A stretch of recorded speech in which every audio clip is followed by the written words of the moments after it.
Hi, I'm going to title this video Vote Blue No Matter Who Blues because it'll fit. Let's see. Um, Recently, uh, as in I think last Sunday, I was watching Due Dissidence.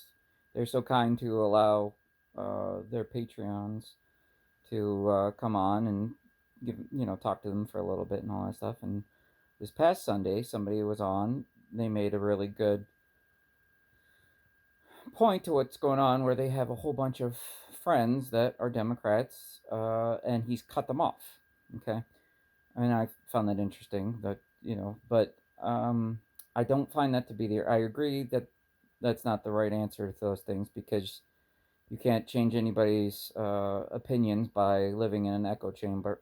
Echo chamber. You have to branch out and talk to not totally like-minded folks all the time. You have to now, I don't disagree with his stance, but like in my own experience, I was part of that whole coalition of vote blue no matter who. But I've become kind of jaded, as many former Bernie folk have as well.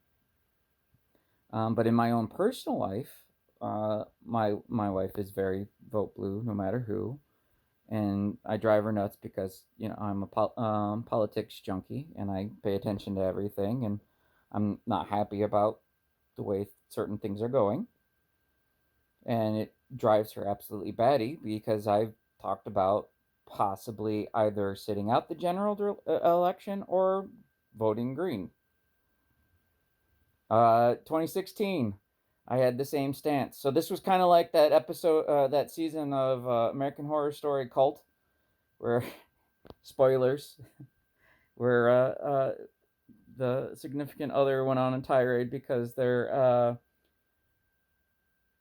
partner voted for Jill Stein and they flipped out and all that stuff. If you haven't seen it, that was actually one of the best seasons because it was very eerily realistic because I was in that similar boat because I didn't really want to vote for Hillary, but I went ahead. I wanted to actually vote for Jill Stein, and I'm in a similar boat this year. Actually, I'm like, I want to get the Greens to their 15% so they can get funding. Uh, at this point, it's a matter of who's going to be pro peace.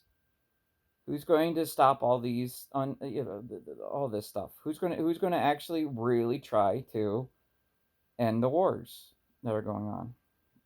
So, at any rate, uh, I can't just cut off family members. I can't. That doesn't work. I know he was in this situation where he, I guess, is trying to and does all that stuff, but that doesn't work, and it doesn't really solve anything by doing that. That cutting off ends the conversation. You have to discuss these things. Um, so, like I said, am I going to vote for Joe Biden? 1 minute. Let me check with the Senate parliamentarian. 1 minute.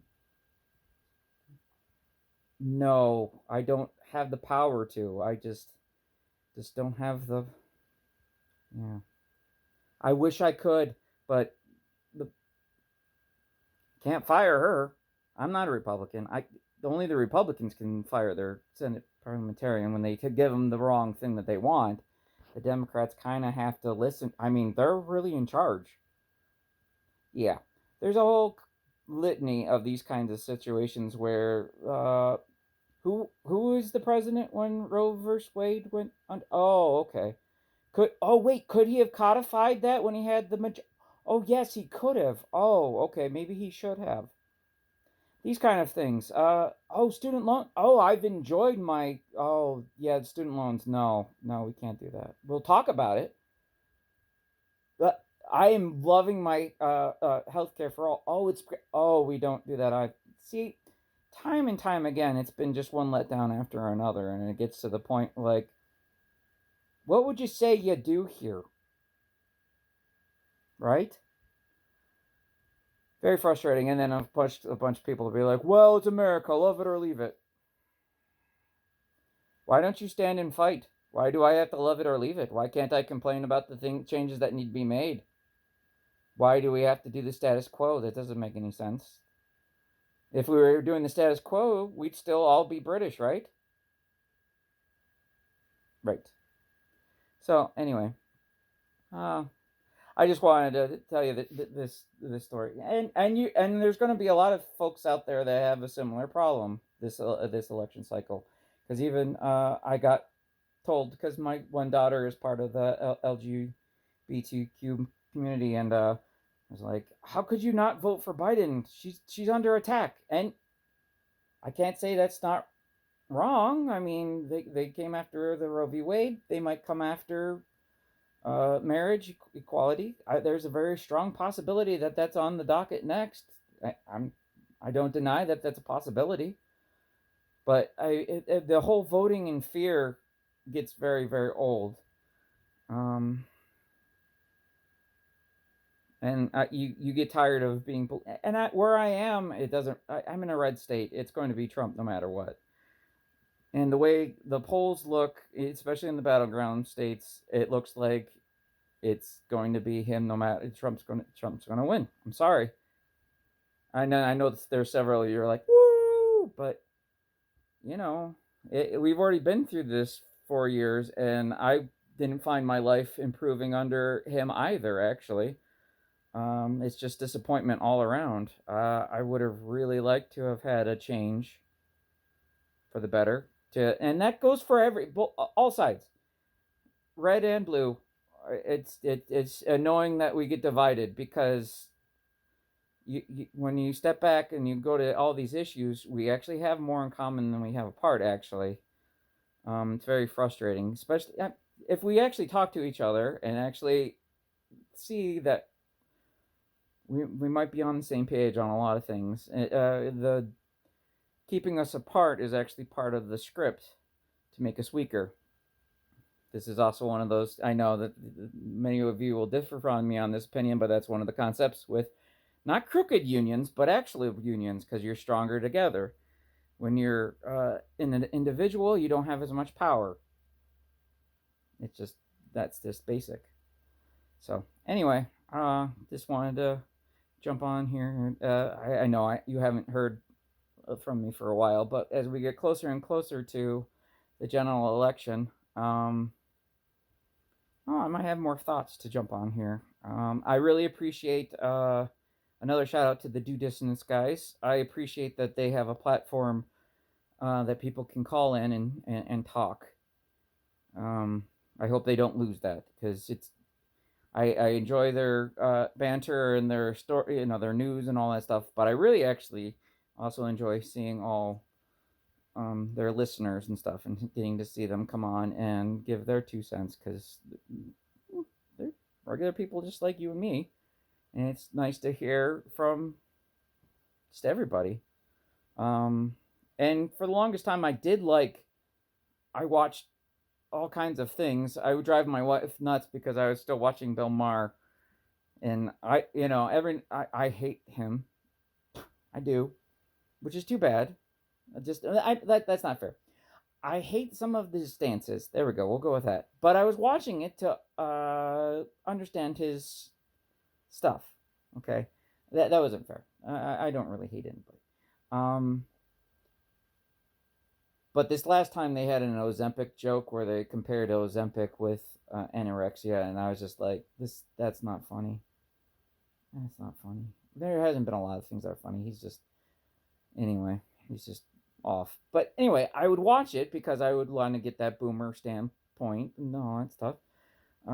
There's a few other things, like every now and then I'll pop on the Fox and I'll watch, Tucker every now and then. Just to, it's not bad to see all kinds of different things from all the spectrum and get information from a whole bunch of different sources, because you can't always trust that you're getting the right information from just one source. So you have to, look at a whole bunch of things. So, but what I'm getting at is, yes, this is vote blue no matter who blues, because I'm pretty sure that some of you folks out there are definitely going to get browbeaten.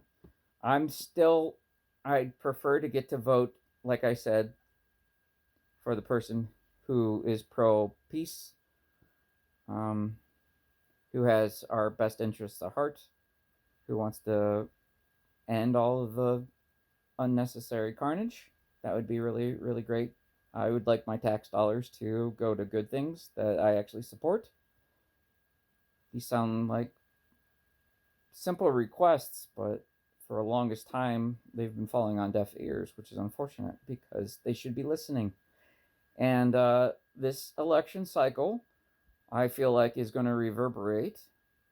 They should listen. Things aren't going to go their way, and I do believe the hubris. I'm saying, it's giving me, just vibes from last time. We're like, oh, we've definitely got this in the bag. We got this in the bag. We got this in the bag. So you'll find that I'll be on my phone again like last time, and oh, there goes Pennsylvania. Oh, there goes, oh, sorry, Democrats, that didn't work out. I guess you should have campaigned more in Wisconsin.